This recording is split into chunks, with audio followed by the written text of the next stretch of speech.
Hello, my name is Brady Klein. This is Sarah Hurd, and this is Kurt Goodson, and this is Natalia. She'll be taking over my slides. So, with the recent proposal of legalizing recreational marijuana in the state of New Mexico in 2020, many people are wondering what the actual results and the effects of this controversial legislation would bring. Legalizing recreational marijuana in the state of New Mexico would affect every citizen in the state, which makes it an important topic to discuss. I myself am a registered voter of New Mexico, and so knowing the facts of the new bill to vote in the upcoming election is of high importance to me. First, I will be discussing the effects of legalization of marijuana on the economy. Next, I will be discussing the effects of the criminal activity of legalizing marijuana based on other states that have already legalized it. Last, I will explain the effects of legalizing recreational marijuana on the basis of product regulation and the safety of the drug. In this slide, it shows all the states where recreational marijuana is already been legalized, and so I'll be going off statistics that are already based in these states. I'll begin by explaining the economical impacts of the state of New Mexico with recreationalizing the weed.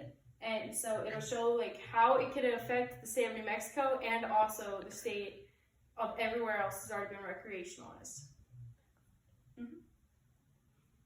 So legalizing recreational marijuana will have many effects on the economy within the state of New Mexico. In 2013, recreational marijuana will have already been legalized. In 2015, more than $135 million was collected in taxes and fees on both recreational and medical marijuana, while sales in the state total over $966 million, according to Krishna in 2019.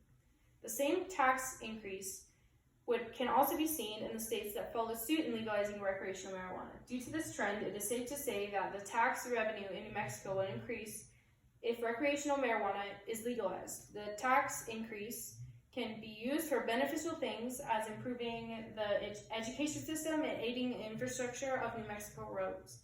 Krishna also states that legalizing recreational marijuana would increase both income and job prospects throughout the state.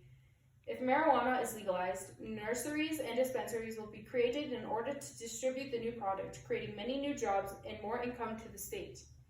As an example, Krishna states that the legalization of marijuana in Nevada could support over 4,100,000 jobs till 2024 and generate over $1.7 billion in labor income. Similar results would also be seen in New Mexico. Finally, I will discuss the increasing investment opportunities that will be brought with the legalization of recreational marijuana in the state of New Mexico. Both medical and recreational marijuana have many uses and benefits, with new ones being discovered every day. If marijuana were to be legalized, investors could contribute this by investing money into marijuana research, which would be in turn generate revenue that would be given back to the investors. This cycle would be beneficial for both the company and the investors. So the criminal activity in New Mexico would also change immensely with the legalization of recreational marijuana within the state.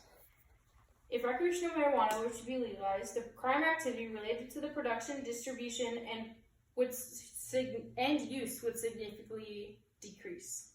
According to ACLU Washington, the number of low-level court filings regarding marijuana cases decreased 98% between 2012 and 2013, the year that recreational marijuana was legalized in Washington.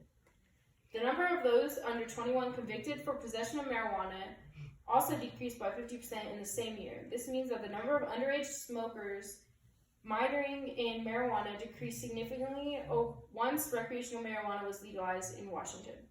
A study taken in 2014 found an overall reduction of crime consisting of homicide, rape, robbery, assault, burglary, larceny, and auto theft in states where medical marijuana was legalized. These statistics, that was by Morris in Roberts 2014.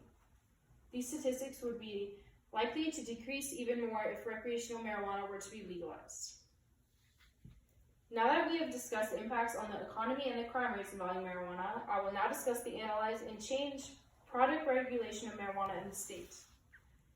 So if recreational marijuana was to be legalized in New Mexico, It would be very beneficial for product regulation and drug safety information. If recreational marijuana were to be legalized, it would be much easier to regulate the ingredients going into the drugs that are being distributed. Dispensaries and marijuana growers can make sure that the chemicals going into their products are being regulated and are safe to consume.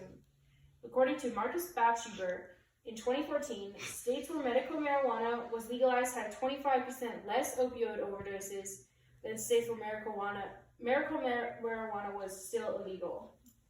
In states where recreational and medical marijuana are legalized, marijuana product testing is a standard requirement, as maintained by the DPA. This ensures that consumers know exactly what they are putting into their bodies and reduces the risk of consuming laced or harmful drugs. In conclusion, the legalization of recreational marijuana in the state of New Mexico would impact everyone, not just the people that consume it. First, I explained the vast economic impacts, such as the increasing tax revenue, money, and creating more job opportunities. I then discussed the effects that legalizing recreational marijuana would have on crime rates in New Mexico. Finally, I covered how product regulation and distribution would change with the new legislation. Whether you are for or against the passing of this new bill being proposed, it is important to be knowledgeable on the facts and the impacts that it would have on New Mexico and its citizens.